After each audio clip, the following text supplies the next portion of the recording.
What's going on, everybody? Marco here with FantasyPros to give you my 10 waiver wire pickups before week 3. Now, week 2 gave us a ton of injuries to be concerned about, and I'm here to tell you who you need to add to your roster, whether it be to the end of your bench or to fill in for one of these injured superstars, and there's a lot of them this week.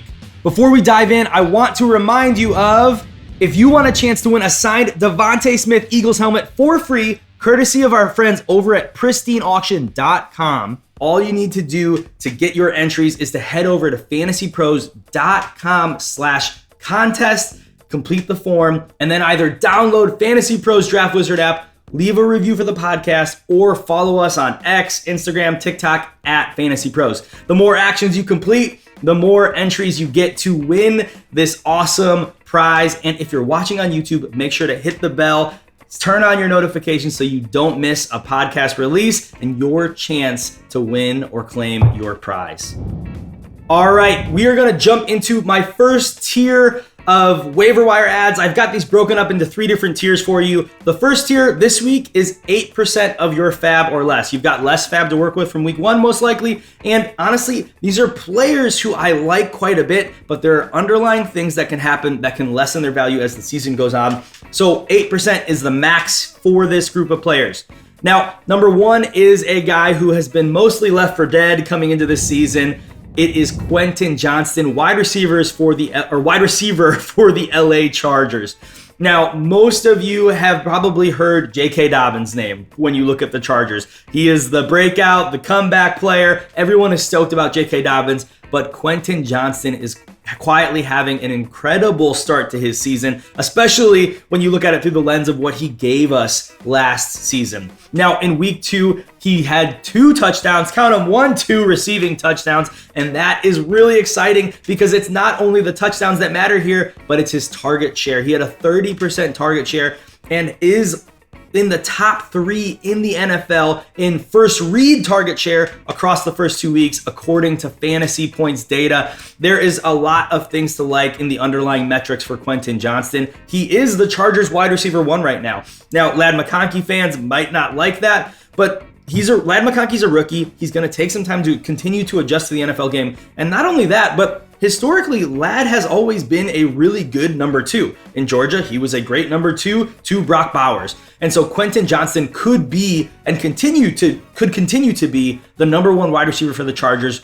I am fine spending at that top of this tier, that 8% for your $100 budget, $8 of my fab budget on a guy like Quentin Johnston, because he could be a guy who you throw on your bench right now. And if he does this for another week, he is a nice boom candidate, a nice breakout candidate at the wide receiver position in a season where we've lost Puka Nacua, we've lost Cooper Kupp, and we're probably going to lose more of these wide receivers that we really love. The next guy I have to talk about on my list is Braelon Allen. Now, on Sunday, he scored 2 touchdowns, and no, I'm not touchdown chasing, I'm not points chasing. Here's why I love Braelon Allen as an ad if he is available in your league. In week 2, he had 11 opportunities. He had a 35% snap share. And while that might not be overly exciting, that's more than we would have ever expected for a guy who is backing up one of the best running backs in the NFL in Breece Hall. Not only that, but it went up. It almost doubled from his week 1 snap share of 18%. So there is a trend here that is happening with Braelon Allen as he's proving he should be on the field. The Jets lead the league when it comes to targeting the running backs. Braelon Allen has 5 targets in his first 2 weeks in the NFL. And I think he's approaching that handcuff plus territory. If you've watched any of my videos before, you know how I define the handcuff plus territory for these running backs. Guys who, if their number 1 running back were to miss time, they would be in that top 20, maybe top 15 running back category. But if the number 1 running back on their roster stays healthy, they can have a clear path to 8 to 12 opportunities, 8 to 12 touches a game, and can provide that flex value, that RB3 value that you are going to be desperately wanting when bye weeks hit, when more injuries hit. And I think Braelon Allen is approaching that if he can hit that 35 to 40% snap share for another week or 2. I like him in this offense, and he's a perfect fit and complement to what they already have in Breece Hall. The next guy on my list here is Demarcus Robinson. Now, I've talked about the injuries to Cooper Kupp, the injury to Puka Nacua, and Robinson could be the primary beneficiary of both of these guys missing time. Obviously, Puka is on IR, and after week 2, Cooper Kupp was seen in a walking boot. Robinson could be the wide receiver 1 for the Rams for the foreseeable future. Now, we don't know really what this team's going to be able to do for the rest of the season. They have injuries on both sides of the ball everywhere, not just your highlight, headliner players like Puka and Cooper Kupp. There is tons of players here that are going to impact what the overall offense is able to do. So that's why Demarcus Robinson isn't a 25% of my fab kind of guy. Stafford is going to take a beating this year. This offensive line is a sieve, and there's tons of things to be worried about, but he could settle into a 15 to 18% target share once they settle in and if they can stay healthy for the next couple weeks. So I like Demarcus Robinson as a bench stash with upside, and you can throw him on the end of your bench after you get him from waivers this week. And in this tier, obviously 8% is the top. I'm not willing to pay quite that. I think, $4 or $5 of your fab, and I'm fine going ahead to get Demarcus Robinson at that price. All right, the next two guys, I'm kind of grouping them together. You'll understand why in just a minute, but it's the Chiefs running backs, Carson, Steele, and Samaje Perine.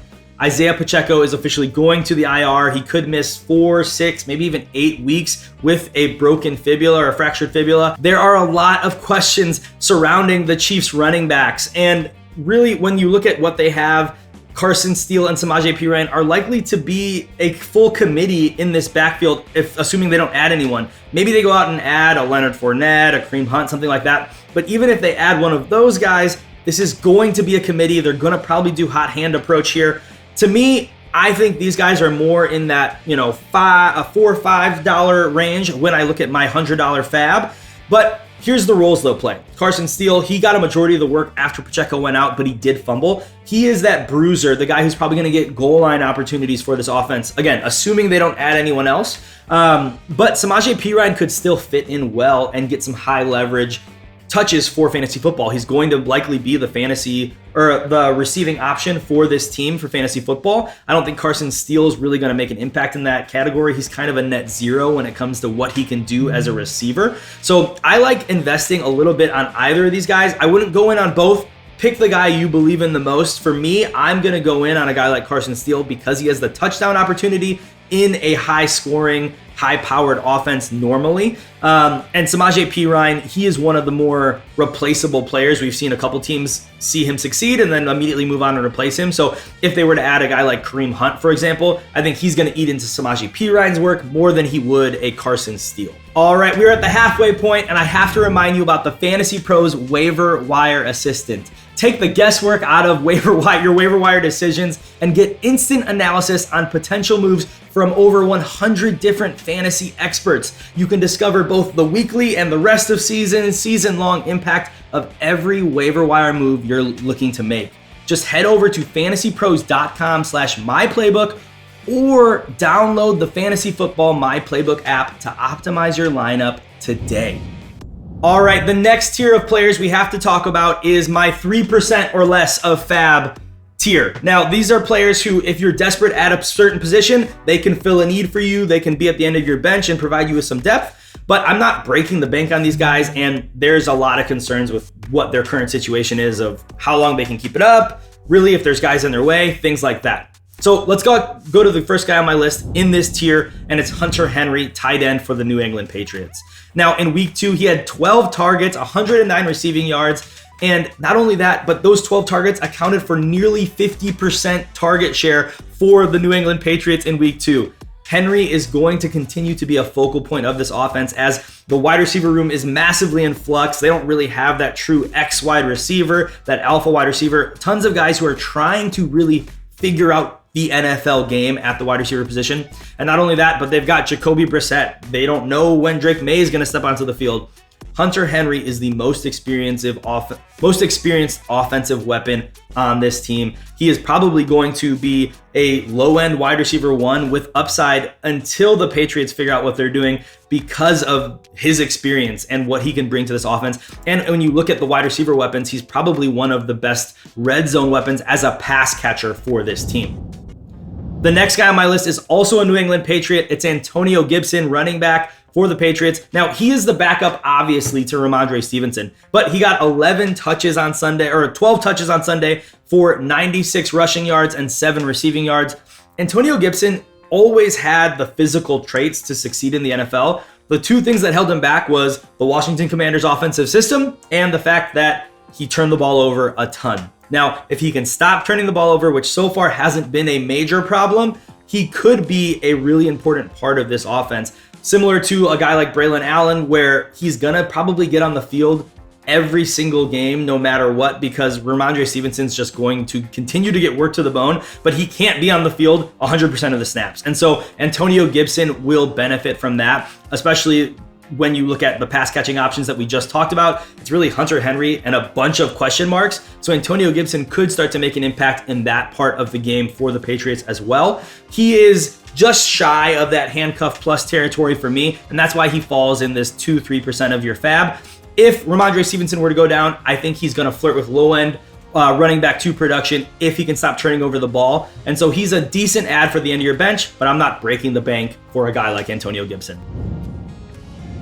Okay, the next guy we've got to talk about, we've got just a couple more here, and it's Jalen Tolbert, wide receiver for the Dallas Cowboys. Now, Tolbert finished the game with a 23% target share. He had 6 catches, 82 yards, and really, this is not something we've grown accustomed to seeing from Tolbert. He's been mostly a letdown after coming into the NFL as a sleeper prospect. Everyone was kind of excited about him, but it just never came to fruition for Tolbert.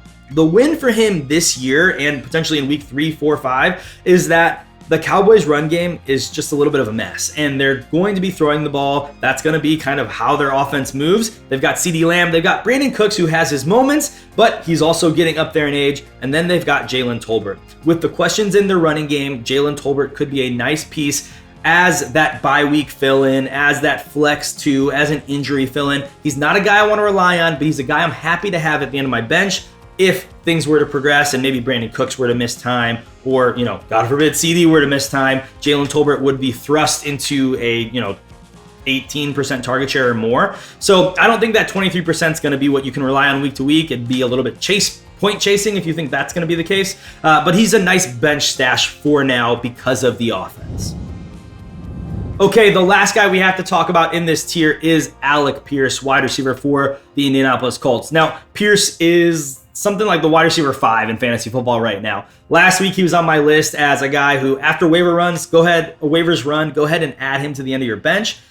But he did it again in week 2. It's still something that I am not happy to spend a ton of fab on because it's fluky. Most of his production is touchdowns or these big broken plays. He's only getting, 50-something yards here on big catches, but he did lead all wide receivers for the Colts in routes run, even ahead of Michael Pittman, which is a problem that they're going to have to fix, which is another reason I'm not happy to really invest a ton in Alec Pierce. But if you're desperate at wide receiver, he's a fine bench stash. And the reason I'm stashing him is we need to see what happens after Josh Downs does get back on the field. Odds are Downs is going to impact Adonai Mitchell more than he will Alec Pierce, but they're going to be affected. There's going to be less targets. The pie is going to shrink because I think Josh Downs is going to be one of those players who demands targets, especially in the system that they're running and the role that he'll play in this offense. So there's a lot of questions here. Anthony Richardson's accuracy is another question. We're not going to even get into that yet, but Alec Pierce is a fine bench stash if you're not spending, more than $2-3 of your fab on a guy like him. Throw him on the end of your bench. If he can do it another week, maybe you can roll him out in week 4 if he's got a matchup. If he does it a couple weeks later, then maybe you've got a true breakout. I'm not betting on that, but he's a fine bench stash for now. All right, the last ad we have to talk about is post fab. Like I did last week, after fab runs, after your priority waivers run, don't waste any of that on this pickup. But the Colts defense is a good pickup for week 3. Now, they haven't done anything special all season long, but Kwity Paye continues to develop. He looks like a pretty good edge rusher for the Colts. And not only that, they face the Chicago Bears in week 3. I'm a Bears fan, so it hurts me to say this, but the Chicago Bears have been abysmal on offense. They took a step up from week 1 to week 2, but the interior offensive line is an absolute joke. Caleb Williams is running for his life. He doesn't look settled. The offense is in flux. Nobody's in sync. I think the Colts could get a couple sacks in this one. They could get a turnover or two in this one. They are a nice option if you're someone who streams defenses like I do, and they could be one of the top 3 defenses in the week for week 3 if they are able to get some turnovers and apply pressure to Caleb Williams and the Chicago Bears. All right, guys, that is a wrap for me. Thank you guys for checking this video out. Don't forget, subscribe to Fantasy Pros. Follow me over on X at Marco_NFL. Drop your comments below. I'll get to whatever questions you guys want in the comments below as well. And be kind, do good. We'll see you next time. Peace.